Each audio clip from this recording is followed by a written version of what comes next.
Okay, so I'm going to explain how the proximal convoluted tubule works. So proximal convoluted tubule is just the first part.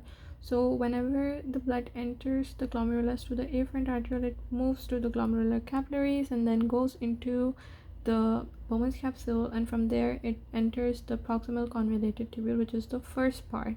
So in the proximal convoluted tubule, almost 100% of the glucose and amino acids are reabsorbed, and 67% of H2O, NaCl, and HCO3, and phosphate, potassium, and uric acid is also reabsorbed. So that's around 67%.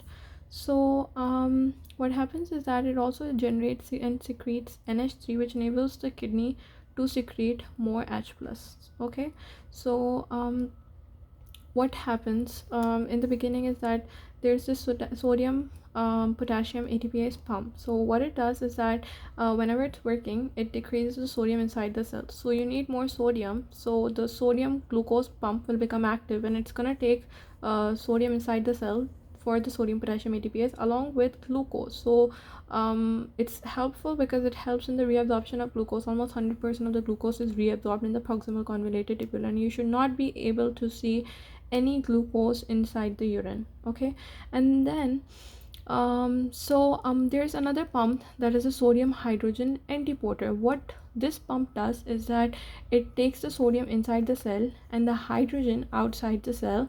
So this hydrogen ion combines with HCO3 to form H2CO3, and this H2CO3 is broken down by carbonic anhydrase so that it can generate carbon dioxide and water, because in our body we need HCO3, right? So we have to reabsorb HCO3. So what carbonic anhydrase helps in is that it converts H2CO3 into carbon dioxide and H2O, and therefore this carbon dioxide and H2O are taken inside the cell. The carbonic anhydrase is also present inside the cell, so it regenerates H2CO3, and H2CO3 is broken down by H plus ion, which can be recycled by this pump, and HCO3, which basically enters the interstitium in the blood. And so you must be wondering what happens with this potassium ion that is coming inside the cell. So the potassium level rises in the cell and it needs to go out, so it uses a sodium chloride symporter pump, and basically what that pump does is that it reabsorbs chloride from the lumen, and in exchange bases and anions like OH and formate and oxalate and sulfate are excreted. It's very important because we need to get rid of the anions. They're not good for your body. So the chloride is absorbed, and chloride with the potassium is then reabsorbed into the blood. So this is how it works.